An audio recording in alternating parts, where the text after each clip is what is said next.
Namaste to all. இந்த tarot ரீடிங்கில் நம்ம பார்க்க போகிறது உங்கள் பர்சனுடைய லைஃப்பில் இருக்கக்கூடிய அந்த மூன்றாம் நபரை பற்றி தான் இன்றைக்கி நம்ம பார்க்க போகிறோம்.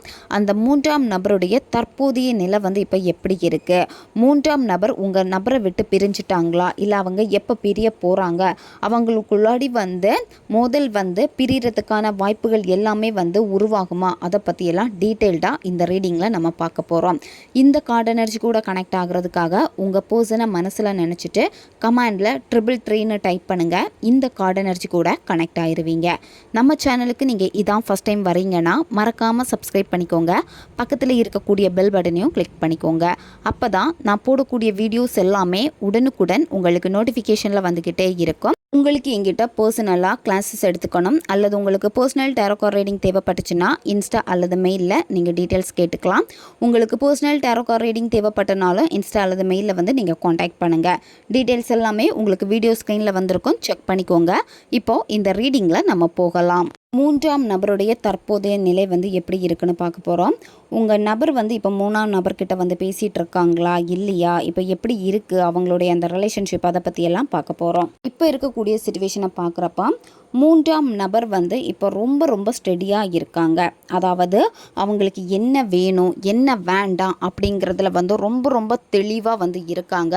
அது மட்டும் இல்லாமல் இப்போ மூன்றாம் நபர் உங்களுக்கு தெரிஞ்ச நபராக இருக்காங்கன்னா அவங்கள நீங்கள் பார்த்தீங்கன்னா தெரியும். அவங்கள ஃபஸ்ட்டு பார்த்ததுக்கும் இப்போ பார்த்ததுக்கும் நிறைய சேஞ்சஸ் அவங்கக்கிட்ட இருக்கும். ஃபஸ்ட்டெல்லாம் பார்த்தீங்கன்னா அவங்க அந்த அளவுக்கு ஒரு லுக்காக இருந்திருக்க மாட்டாங்க, ஒரு அட்ராக்ஷன் தெரிஞ்சிருக்காது. ஆனால் இப்போ நீங்கள் அந்த தேர்ட் பர்சனை பார்த்தீங்கன்னா டோட்டலாக அவங்களுடைய லைஃப் ஸ்டைலே அழகாக அவங்க மாற்றியிருக்காங்க. இப்போ நல்ல காசு பார்க்குறாங்க, இவங்க கிட்ட நல்ல காசு இருக்கும். இப்போ ரீசெண்டாக இவங்களுடைய பொருளாதார வளர்ச்சின்னு பார்க்குறப்ப நல்ல முன்னேற்றம் அடைஞ்சிருக்காங்க இந்த தேர்ட் பர்சன். அதனாலேயே உங்கள் நபருக்கு தேவைப்படக்கூடிய நேரத்தில் எல்லாமே இந்த மூன்றாம் நபர் உங்கள் நபருக்கு உதவி பண்ணிக்கிட்டே இருக்காங்க. காசு சம்மந்தப்பட்ட ஏதாவது தேவை இருக்குன்னா உங்கள் நபர் கேட்காமலேயே அவங்க உங்கள் நபருக்கு காசு கொடுக்கறது இந்த மாதிரியெல்லாம் பண்ணுறாங்க. ஏன்னா இந்த பர்சன் இப்போ உங்கள் நபருடைய கண்ணுக்கு எப்படி தெரியுறாங்க அப்படின்னா ஒரு பர்ஃபெக்டான ஒரு பர்சன் அப்படின்னு உங்கள் நபருக்கு தெரியுறாங்க. ஏன்னா அந்த அளவுக்கு இப்போ மூன்றாம் நபர் ரொம்ப ரொம்ப மாறிட்டாங்கன்னு பார்க்குறப்ப அவங்களுடைய லைஃப் ஸ்டைலில் நல்ல ஒரு சேஞ்சஸ் இப்போ வந்திருக்கு. உங்கள் பர்சன் கிட்ட மூன்றாம் நபர் நல்ல விதமாக பேசுகிறாங்க. உங்கள் நபரே வேணாம் அப்படின்னு ஒதுங்கி நின்னாலுமே மூன்றாம் நபர் உங்கள் நபருக்கு தேவையானதை திரும்ப திரும்ப செஞ்சுக்கிட்டே இருக்காங்க. அப்படி செய்கிறனால உங்கள் நபர் விலகி நின்னாலுமே மூன்றாம் நபருடைய எண்ணங்கள் உங்கள் நபருக்கு இருக்கு. அதாவது இப்போ ஒரு சிலருக்கு இதில் எப்படி காமிக்குது அப்படின்னா உங்கள் நபரே வேணாம் அப்படின்னு சொல்லிட்டு விலகுவாங்க இந்த தேர்ட் பார்ட்டிக்கிட்டே இருந்து. ஆனால் இந்த மூன்றாம் நபர் உங்கள் நபர் வேணான்னு வச்சாலுமே விட்டு போக மாட்டாங்க. உங்கள் நபரை எப்போவுமே கண்காணிச்சுக்கிட்டே இருப்பாங்க. உங்கள் நபருக்கு பொருளாதாரத்தில் உதவி பண்ணிக்கிட்டே இருப்பாங்க. இவங்க ஒரு சப்போர்ட்டை எப்போவுமே உங்கள் நபருக்கு கொடுத்துக்கிட்டே இருக்காங்க. இந்த மூன்றாம் நபருடைய மைண்ட் செட்டில் இப்போ என்ன இருக்குது அப்படின்னா யாரையுமே உங்கள் நபர்கிட்ட நெருங்க விட மாட்டேங்கிறாங்க. உங்கள் நபர் இப்போ மூன்றாம் நபர்கிட்ட பேசாமல் இருந்தாலுமே உங்ககிட்ட எப்படியும் சேர்ந்துடக்கூடாது அப்படின்னு அவங்க நினைக்கிறாங்க. அது மட்டும் இல்லாமல் உங்களையும் மூன்றாம் நபர் கண்காணிச்சிட்டு தான் இருக்காங்க. உங்கள் நபர்கிட்ட மட்டும் அவங்க பேசலை, உங்களை பற்றி மூன்றாம் நபருக்கு நல்லா தெரிஞ்சிருக்கு. அதனால் எப்போவுமே கண்காணிச்சிக்கிட்டே இருக்காங்க. அதனால தான் இப்போ நீங்கள் எடுக்கக்கூடிய சில முயற்சிகள், உங்கள் காதலில் எடுக்கக்கூடிய சில முயற்சிகள் தோற்று போகுது அப்படின்னா இந்த மூன்றாம் நபர்னால தான் நீங்கள் தோல்வியை சந்திச்சுக்கிட்டே இருக்கீங்க. ஏன்னா மூன்றாம் நபர்கிட்ட உங்களால் நெருங்க முடியலைன்னு பார்க்குறப்போ மூன்றாம் நபர் பக்குவமாக இப்போ எல்லாத்தையுமே கையாண்டுக்கிட்டே இருக்காங்க. அதனால தான் இப்போ நீங்கள் என்னத்தான் பேச முயற்சி பண்ணாலும் அங்கே உங்களுடைய பேச்சு எடுபடாமல் போகிறது. அது மட்டும் இல்லாமல் இந்த மூன்றாம் நபர் எப்போவுமே உங்களை நோட் பண்ணிக்கிட்டே இருக்காங்க. நோட் பண்ணிக்கிட்டு இருக்கிறனால உங்களை பற்றின எல்லா அப்டேட்டும் அந்த மூன்றாம் நபருக்கு நல்லாவே தெரிஞ்சிருக்கு. இப்போது உங்கள் நபரை கண்ட்ரோல் பண்ணுறதே அந்த மூன்றாம் நபர் தான். மூன்றாம் நபர் உங்கள் பர்சனை கண்ட்ரோல் பண்ணுறனால தான் இந்த காதல் உங்கள் நபருக்கு பெருசாக புரிய மாட்டேங்குது. உங்கள் மேலே வச்ச அன்பு பெருசாக புரிய மாட்டேங்குது. தேர்ட் பர்சன் எப்போவுமே கண்ட்ரோல் பண்ணிக்கிட்டே இருக்காங்க. கண்ட்ரோல் பண்ண என்ன ஆகுது அப்படின்னா உங்கள் பர்சனுக்கு இப்போ உங்களை விடையுமே அந்த மூன்றாம் நபர் முக்கிய மாதிரி தெரியுறாங்க. ஏன்னா மூன்றாம் நபருடைய பிடியில் வந்து அவங்க இருக்கிறனால உங்கள் நபருக்கும் வந்து இப்போ என்ன பண்ணுறதுன்னு தெரியலை. உங்களுடைய தாட்டை விடையுமே அந்த 3ஆம் நபருடைய தாட்டு தான் அதிகமாக வருது. ஒரு சிலருக்கு வந்து 3ஆம் நபர்னு குறிப்பிடுறது அவங்களுடைய ஃபேமிலி மெம்பர்ஸாக இருப்பாங்க. அவங்க ஃபேமிலி மெம்பர்ஸ் தான் முக்கியம் அப்படின்னு உங்களை விட்டு அவங்க பிரிஞ்சு போயிருப்பாங்க உங்கள் நபர்.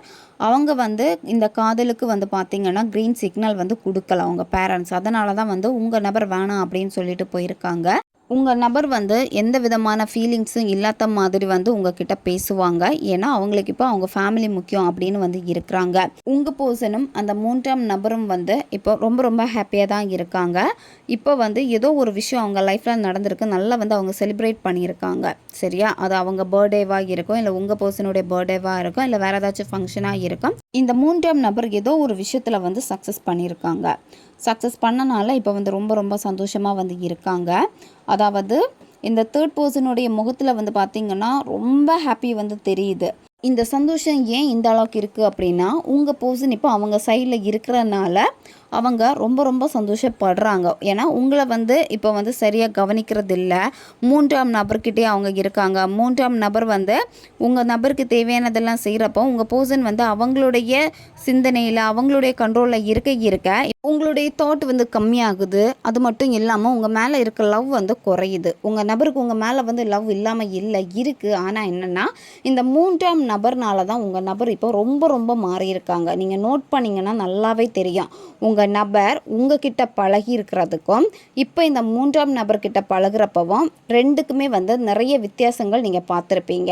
உங்களை வந்து பிடிக்கும்னு சொன்ன நபர் இப்போ வந்து அந்த லவ்வே இல்லை அப்படின்னு சொல்கிறாங்கன்னா அவங்க வந்து வேணும்னு சொல்லலை, 3ஆம் நபருடைய கண்ட்ரோலில் இருக்கிறனால தான் வேணாம் வேணாம் அப்படின்னு வந்து சொல்கிறாங்க. இந்த காதல் வந்து உங்களுக்கு கிடைக்குமா அப்படின்னு பார்க்குறப்ப வந்து உங்களுக்கு வந்து கிடைக்கும். சரியா?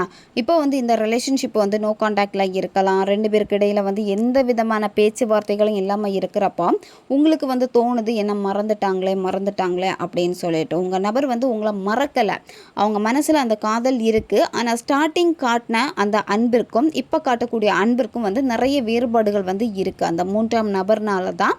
ஆனால் இனிமே வந்து பார்த்திங்கன்னா உங்கள் வாழ்க்கையில் வந்து வெளிச்சம் வரப்போகுது. அதாவது இந்த பர்சன் வந்து உங்ககிட்ட வருவாங்க, நீங்கள் இப்போ வந்து வரவே மாட்டாங்க அப்படின்னு வந்து நீங்கள் நினைக்கவே வேண்டாம். ஏன்னா உங்கள் நபர் வந்து திரும்ப உங்ககிட்ட வருவாங்க.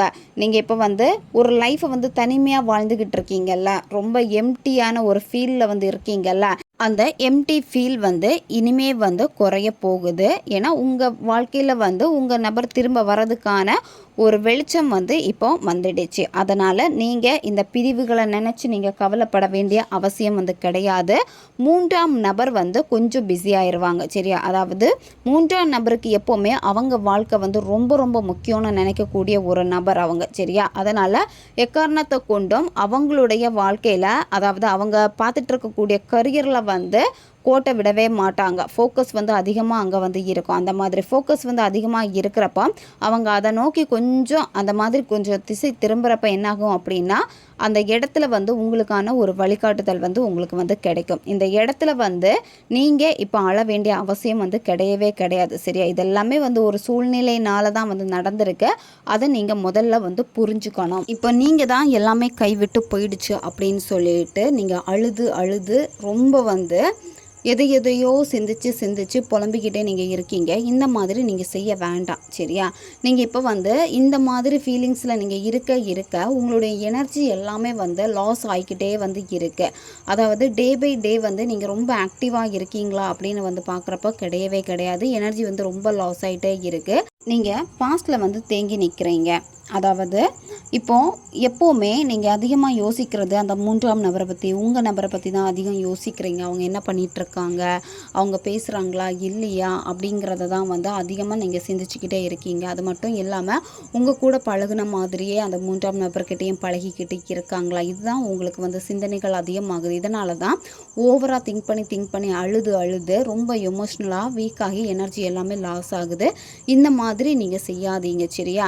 ஏன்னா இப்போ வந்து இதே ஃபீலிங்ஸோடு இருந்து எஃபர்ட் போட்டிங்க அப்படின்னா எதுவுமே உங்களுக்கு பாசிட்டிவான சேஞ்சஸை வந்து கொடுக்காது. பிரபஞ்சம் உங்களுக்கு எல்லா விஷயங்களையும் வந்து பாசிட்டிவாக மாற்றி வச்சுருக்காங்க. பாஸ்டில் திரும்பி பார்க்காதீங்க. ஃப்யூச்சரில் இனிமேல் வரக்கூடிய நாட்களில் மட்டும் கவனத்தை செலுத்துங்க. ஏன்னா ப்ரெசன்ட்லேயும் வந்து ரொம்ப பக்கத்தில் தான் வச்சுருக்காங்க இந்த ரிலேஷன்ஷிப்பை உங்கள் கையில் கொடுக்கறதுக்கு. நீங்கள் கொஞ்சம் திரும்பி பார்த்து ப்ரெசன்ட் ஃப்யூச்சரில் வந்து கவனம் செலுத்தினா மட்டுமே போதும். அது மட்டும் இல்லாமல் இப்போ உங்கள் நபரை வந்து இம்ப்ரெஸ் பண்ணணும்னு சொல்லிட்டு எதையோ பண்ணிக்கிட்டு இருக்கீங்க. மற்றவங்க யாராச்சும் உங்கள் நபரை பற்றி ஏதாவது வந்து உங்ககிட்ட சொல்லுவாங்களா, இல்லை ஏதாச்சும் அவங்க வந்து சொல்லுவாங்களா அப்படின்னு சொல்லிட்டு எப்போவுமே ஒரு அப்டேட்டுக்காகவே நீங்கள் காத்துக்கிட்டே இருக்கீங்க. இந்த மாதிரி நீங்கள் செய்கிறது எல்லாமே உங்கள் பர்சனை நீங்கள் சேஸ் பண்ணுற மாதிரி தான் வந்து இருக்குது. சரியா? இப்போ நீங்கள் செய்ய வேண்டியது எல்லாமே கொஞ்சம் நீங்கள் மனசை வந்து பக்குவப்படுத்திட்டு பாசிட்டிவாக ப்ரெசன்ட் ஃப்யூச்சரில் மட்டும் நீங்கள் கவனத்தை வந்து செலுத்துங்க.